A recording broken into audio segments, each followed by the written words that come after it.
Miss হবে না আপনার পছন্দের টিভি শো। দেখুন জি5 অ্যাপে একদম ফ্রি। যেদিন জেঠিমনি রিয়েলাইজ করবে যে দিনের পর দিন ধরে নিজের ছেলের খুনিকে সাপোর্ট করে গেছে, সেদিন সেই শখটা হ্যান্ডেল করতে পারবে জেঠিমনি। ভাই, তোমরা সকলে মিলে রুদ্রতার বাড়িতে গেছিলে? হ্যাঁ, কেন? একটা বিশেষ দরকার ছিল তাই গিয়েছিলাম। এই যে তোমরা আর কি কি সর্বনাশ করতে চাও পরিবারের আমাকে বলে দাও, আমি একেবারেই সব শেষ করে দিচ্ছি। মা, তুমি কেন এত অস্থির হচ্ছ বলো তো? আর তোমরাও বলো না, কেন গেছিলে রুদ্রতার বাড়িতে? আমাদের বাড়ির পেছনে যে পেয়ারা গাছটা আছে তার সামনে একজোড়া পায়ের ছাপ পাওয়া গেছে, মানে একজোড়া জুতোর ছাপ। ওই গাছটা দিয়ে বেশ সোজা আমার ঘরের বারান্দায় ঢোকা যায়, সেখান থেকে পুরো বাড়ির অ্যাক্সেস পাওয়া যেতে পারে। আমরা সবাই জানি দিদি কোনোভাবে খুনটা করতে পারে না। পায়ের ছাপটা দেখে আমাদের সন্দেহ হয়েছিল যে রুদ্র ওই গাছটা পেয়ে ঘরে ঢুকেছিল, কারণ দিদিকে ফাঁসাবার সবচেয়ে স্ট্রং মোটিভ তো রুদ্ররই আছে। এটা কি করে বুঝলে? জামাইবাবু ছাড়া আর কেই বা বিপদে ফেলতে পারে দিভাইকে জেঠিমা? জামাইবাবুরই তো একমাত্র রাগ দিভাই আর জেঠুমনির ওপর। সেটা তো অ্যারেস্ট হওয়ার সময় স্পষ্ট হয়ে গেছিল জেঠিমনি।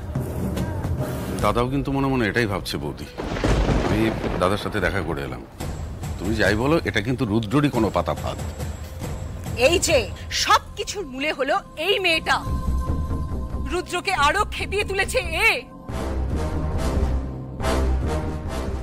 ক্রমাগত মিথ্যে বদনাম দিয়ে দিয়ে রুদ্রকে সবার চোখে খারাপ করে তুলেছে। এখনো এই ফাঁদে ফেলার বিষয়টা ফুলকিরই মাথায় এসেছে। তুমি এত নিশ্চিতভাবে কি করে বলতে পারছো ফুলকি যে লাবুর কোনো গোপন শত্রু নেই? এখনকার রাজনীতি দুনিয়া তো আর মাস্টারমশাইদের সময়ের মতো সোজা সাপটা ভাবে চলে না। বারণ করেছিলাম তো লাবুকে উস্কাতে, তখন তো কোনো কথাই শোনোনি। ক্রমাগত রুদ্রকে দোষারোপ করে করে আজ এই পরিস্থিতি তৈরি করেছো তুমি। খেয়ে না খেয়ে কি একটা পায়ের ছাপ দেখলো আর অমনিও ছুটলো রুদ্রকে কোণঠাসা করতে। পেয়েছো তুমি কোনো প্রমাণ? আরে পেয়েছো বলো। কি মা, ফুলকিকে ছাড়ো তুমি। মা, তুমি নিজের মধ্যে নেই, বুঝতে পারছো? আজকে বাবা আর লাবু হাজতে আছে শুধুমাত্র রুদ্রদার জন্য। বৌদি, রুদ্র সেদিন সবার সামনে চিৎকার করে বলল দাদা আর লাবু ওদের দলের লোককে গায়েব করেছে। তুমি শুনোনি সে কথা? ও পারতো না? ওর দলের লোককে ও আটকাতে পারতো না? সেটা করেছে? করেনি। আমাদের তো বাড়িতে ঢুকতেই দিচ্ছিল না প্রথমে। কেন দেবে রে ধানু? কেন দেবে? আজ যদি রুদ্র বেঁকে বসে থাকে না, তার জন্য দায়ী এই ফুলকি। আরে ও তো পুরুষ মানুষ, ও রাগ হবে না কেন? ও সব কেড়ে নিয়েছে এই মেয়েটা। আর রুদ্র যে কি কেড়ে নিয়েছে সেটা যেদিন প্রমাণ সহ জানতে পারবে, সেদিন নিজের মুখোমুখি হতে পারবে তো জেঠিমনি। স্যার, এই বিপদের সময় আপনি এসব কেন বলছেন? এখন থাকলে আর পারছি না চুপ করে থাকতে। আর চুপ করে থাকা সম্ভব হচ্ছে না আমার দ্বারা। অনেক হয়েছে, অনেক হয়েছে। এতদিন ধরে সব অপরাধ নিজের ঘাড়ে করে নিয়ে বয়ে বেরিয়েছি। মুখ বুঝে সব সহ্য করেছি শুধুমাত্র জেঠিমনি কষ্ট পাবে বলে, কিন্তু আর পারছি না চুপ করে। আসল সত্যিটা যেদিন জেঠিমনির কাছে আসবে, সেদিন সেই শখটা হ্যান্ডেল করতে পারবে জেঠিমনি। যেদিন জেঠিমনি রিয়েলাইজ করবে যে দিনের পর দিন ধরে নিজের ছেলের খুনিকে সাপোর্ট করে গেছে, সেদিন সেই শখটা হ্যান্ডেল করতে পারবে জেঠিমনি। রোহিত, এসব কি বলছিস তুই? ঠিক বলছি কাকুমনি, 100% ঠিক কথা বলছি। আজ আমরা গেছিলাম গেমস ভিলেজের ছাদে গিয়েছিলাম, যেখানে যেখানে ঘটেছিল ঘটনাটা, যেখান থেকে আমার দাদা পড়ে মারা গিয়েছিল, সেখানে আমরা নিজে গিয়েছিলাম। গিয়ে আমরা এটা রিয়েলাইজ করেছি যে জাস্ট ছাদ থেকে সিম্পলি পড়ে যাওয়া সম্ভব নয়।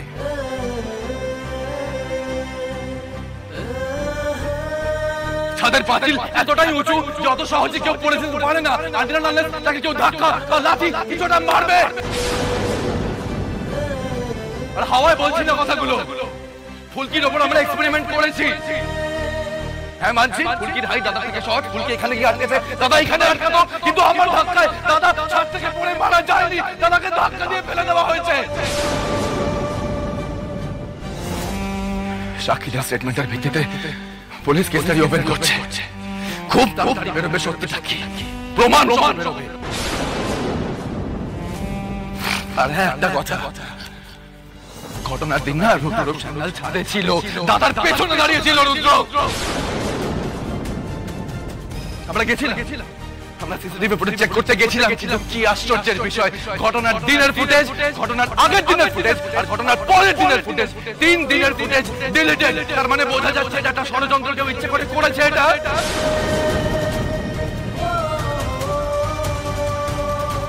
যেদিন প্রমাণ হবে যে সব কিছুর পেছনে রুদ্রর হাত আছে, সেদিনকে নিজের সঙ্গে বোঝাপড়া করতে পারবে জেঠিমণি? হ্যাঁ, এত বড় একটা কাণ্ড হয়ে গেল, দিদি জেঠুমণি লকআপে বেল পাচ্ছে না, এত কিছু বলে বলছে রুদ্র ইনোসেন্ট। জেঠিমণি,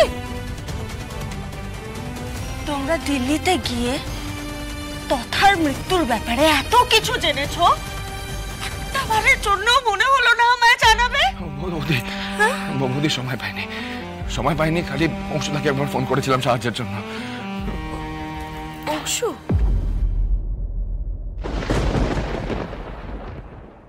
অংশু তো আমায় কিচ্ছু জানায়নি তো। আমি কি বা বলতাম পারমিতা?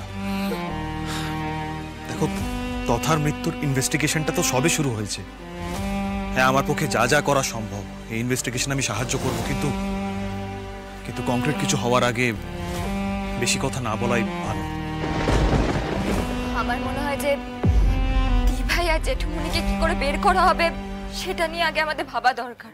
হ্যাঁ, বেল হিয়ারিংটা কালকেই কোর্টে উঠবে।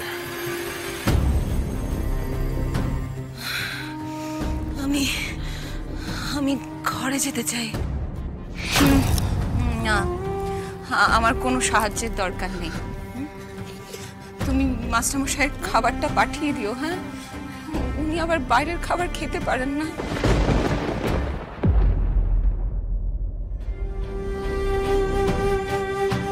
ধানু, এই ধানু, যেভাবে হোক বেলের ব্যবস্থাটা কর প্লিজ, যেভাবে হোক। বৌদি, আমাকে না এবারে এই কেসটা নিয়ে একটু স্টাডি করতে হবে। তুই আমার ঘরে গিয়ে বসা, আর ফুলকি সবার জন্য একটু কফি করো তো, মাথা ঠান্ডা করে ভাবনা চিন্তা করতে হবে। তুমি যাও একবার জেঠিমণিকে দেখে এসো, শরীর ঠিক আছে কিনা কে জানে।